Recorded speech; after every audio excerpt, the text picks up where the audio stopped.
Vers 20 heures, le 16 décembre 2023, un homme de 31 ans qui s'appelle Nestor Flores conduit sur une autoroute à la sortie de Dallas, au Texas, aux États-Unis. Il serre fermement le volant de ses mains. Nestor est très stressé pendant ce trajet parce qu'il veut tout simplement rentrer chez lui. Il craint de se faire arrêter par la police. Pourquoi ? Si vous aimez les histoires sombres, mystérieuses ou tout simplement fantastiques, vous êtes tombé au bon endroit parce que je fais de mon mieux pour mettre une vidéo en ligne tous les samedis. Souvenez-vous de vous abonner, de cliquer sur la petite cloche pour être averti lorsque je mets une nouvelle vidéo en ligne. Et souvenez-vous de mettre un pouce en l'air, surtout si vous aimez la vidéo. Et n'hésitez pas à laisser un commentaire, ça fait toujours plaisir.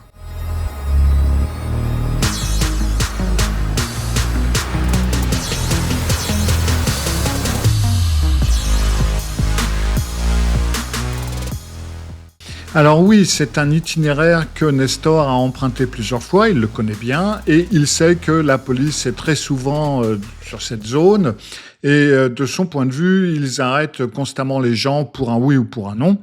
Et comme Nestor a passé sa soirée avec quelques amis et qu'il a bu quelques verres, il ne pense pas avoir bu suffisamment pour ne pas pouvoir conduire, le fait est qu'il conduit, mais il sait que s'il se fait arrêter, il peut avoir des ennuis parce qu'il est peut-être aux alentours ou peut-être un petit peu au-dessus de la moyenne. De plus, Nestor a eu des problèmes, quelques petits démêlés avec la justice ces dernières années. Donc, il craint que la police l'arrête, et comme il n'est pas né en Amérique, il s'inquiète en plus de cela qu'il risque d'être expulsé du pays s'il arrive quelque chose. Donc, en bref, Nestor ne veut absolument pas croiser un policier, il veut juste rentrer chez lui et se coucher. Alors, il s'efforce à ne pas attirer l'attention et il respecte toutes les règles de circulation. Il roule pas trop vite, sa voiture, elle roule bien à droite, enfin bref. Il décide de prendre une gorgée de son Coca Light qu'il a dans la console centrale de la voiture. Donc il conduit, il regarde bien devant lui et il tend la main pour saisir le coca sans enlever ses yeux de la route. Il le débouche et il en prend une gorgée. Et puis il repose la boisson, mais toujours sans quitter la route des yeux, bien entendu. Mais lorsqu'il range sa boisson, il heurte quelque chose avec le gobelet et il ressent que la boisson déborde, mouille sa main, etc. Donc il détourne rapidement ses yeux vers la console et il remet le Coca-Cola dans le porte-gobelet. Quand il regarde à nouveau la route, il voit un cerf en plein milieu de la chaussée. Alors, il y a des arbres, il y a des forêts aux alentours. Donc, il y a un cerf en plein milieu de la route et il est trop proche pour arriver à l'éviter. Donc, à pleine vitesse, il percute ce cerf et l'animal heurte son pare-brise avant côté passager. Il le défonce presque d'ailleurs et il bascule à l'arrière de la voiture. De façon relativement remarquable, Nestor garde son sang-froid et il ne fait pas d'écart après l'impact parce qu'il sait qu'il risquerait de percuter la circulation qui va en sens inverse. Donc il reste bien dans sa file. Et il continue tout droit, il ralentit progressivement, il s'arrête sur le bas-côté après avoir mis le clignotant et tout. Et il regarde par-dessus son épaule pour voir s'il peut voir le cerf sur la route ou pour voir s'il a percuté une autre voiture, s'il a causé un accident, etc. Mais derrière lui, la route est totalement dégagée. Il n'y a pas de cerf, il n'y a rien, il n'y a même pas de voiture. Donc Nestor, qui bien entendu est quand même secoué parce que ça fait quand même un choc, qui en plus de ça a peur de se faire arrêter par la police. Pour l'instant, l'autoroute est calme, personne d'autre n'a eu d'accident, le cerf n'est pas sur la route, donc physiquement lui il va bien.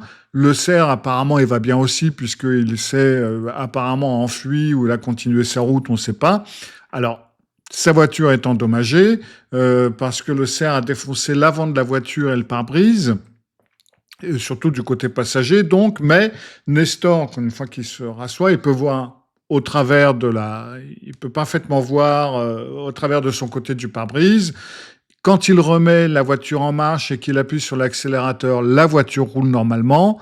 Donc, il se sent un peu mal d'avoir percuté ce cerf, mais il se dit, bon, apparemment, je peux rien y faire. Je vais pas aller chercher le cerf pour vérifier son état. Il peut pas vraiment agir. Il fait nuit.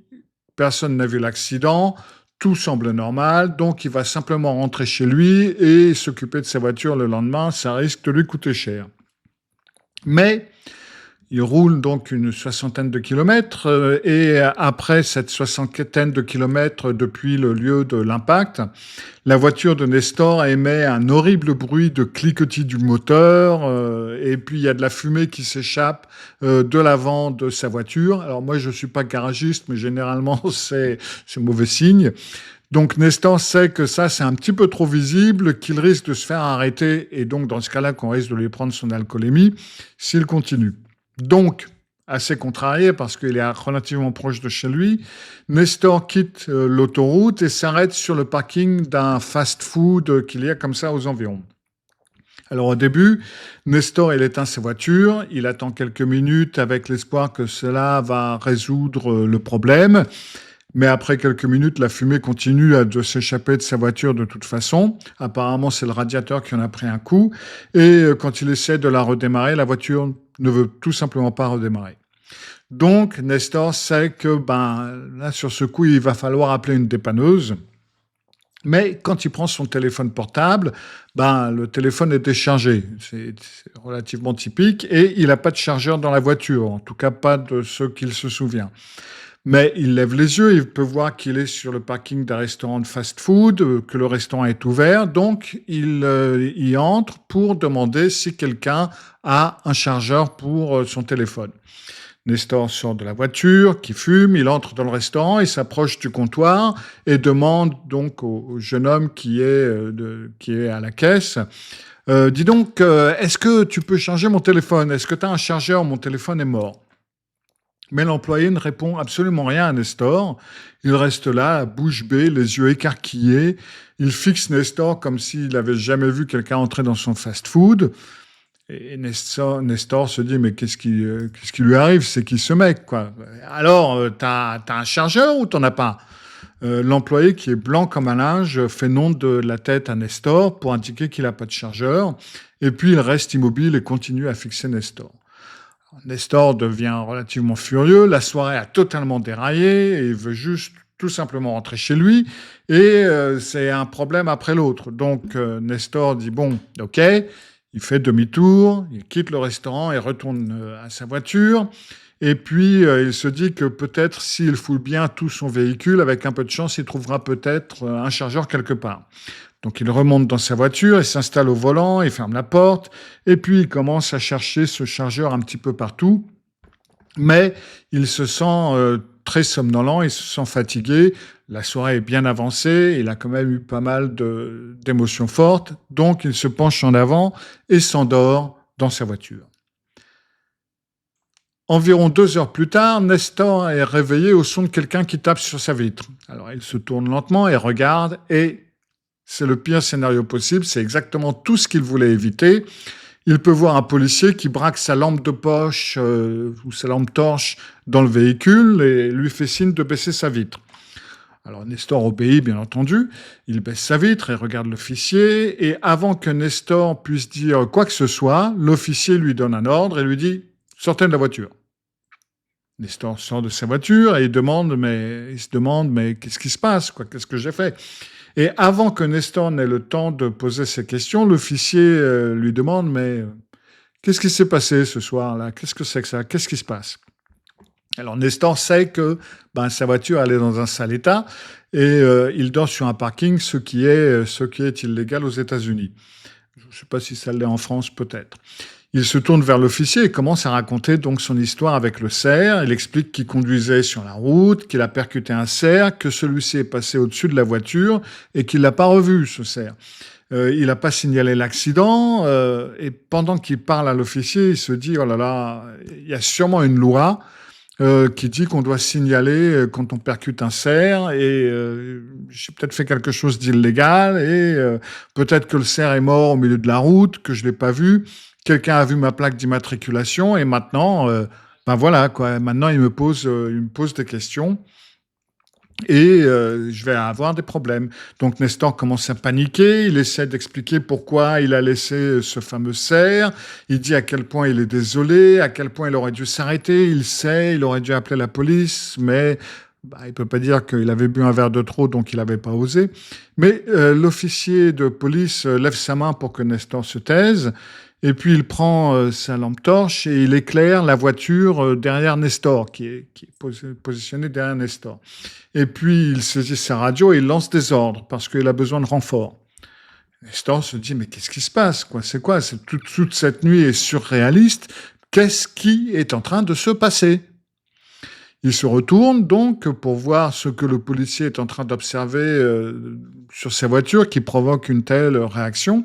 Et quand il regarde sur le siège passager de sa voiture, là où brille la lumière de la lampe torche du policier, Nestor se fige une seconde et hurle.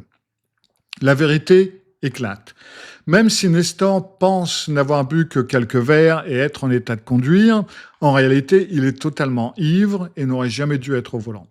Au moment de la prise de sang, donc plusieurs heures plus tard, après toute cette histoire, son taux d'alcool dans le sang était de 0,14, ce qui est près du double de la limite légale au Texas et ce qui doit être à peu près le triple de la limite légale en France. Alors qu'il était sur l'autoroute et qu'il voulait rentrer chez lui, il n'a pas percuté un cerf, il a percuté Terry Ivory, qui était un piéton, un SDF de 45 ans qui marchait sur le bord de la route.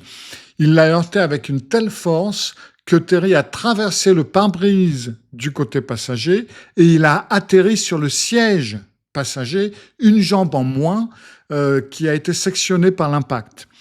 Et ça, Nestor ne s'en est pas du tout aperçu. Lui, il pensait qu'il avait percuté un cerf, mais il n'y a jamais eu de cerf. Il y a juste un homme mort qui était à côté de lui et Nestor a roulé 60 km avec le corps sans vie de Terry à côté de lui. Lorsque la voiture de Nestor a commencé à fumer, à faire du bruit, il s'est arrêté sur le parking de ce restaurant fast-food et quand il entre dans le restaurant pour demander un chargeur, l'employé est tout à fait choqué de le voir parce que Nestor est couvert de sang de la tête aux pieds. C'est le sang de Terry qui lui a giclé dessus en quelque sorte. Alors, on ne sait pas pourquoi l'employé n'a pas appelé la police tout de suite après, après que Nestor ait quitté le restaurant. Mais donc Nestor a quitté le restaurant, il s'est endormi dans sa voiture et quelqu'un qui était dans le restaurant a vu la scène et a appelé la police et c'est pourquoi ils sont venus frapper à sa vitre quelques heures plus tard. Nestor a été inculpé de collision mortelle en décembre 2023. Son cas, à l'heure où je fais cette vidéo, n'a pas encore été jugé, donc personne ne sait pour l'instant ce qu'il encourt et ce qui va lui arriver. Si je m'en souviens, je mettrai ça dans la description de la vidéo plus tard. Et voilà, pour l'instant, l'histoire en est arrêtée là. Alors, souvenez-vous, boire de l'alcool avec modération, bien entendu. Et puis, je vous retrouve donc samedi prochain pour une nouvelle histoire, un nouveau récit de l'ombre. Au revoir.